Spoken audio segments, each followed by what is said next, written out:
Hello friends, आज हम unboxing करेंगे एमआई की माइक्रो यूएसबी केबल का। इसकी लेंथ 120 सेंटीमीटर है।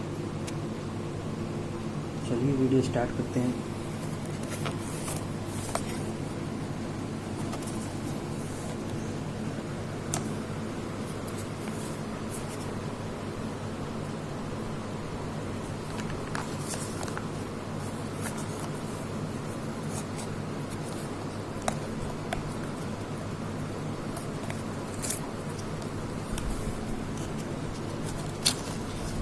तो इसके अंदर हमको सिर्फ केबल मिलती है और कुछ नहीं मिलता, ना कोई यूज़र मैनुअल गाइड या कुछ भी नहीं मिलता।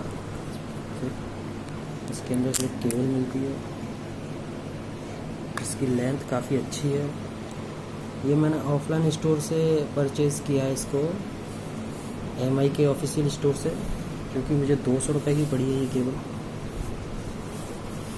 केबल मुझे 200 रुपये की पड़ी हुई है। देख सकते हैं, माइक्रो यूएसबी केबल है ये।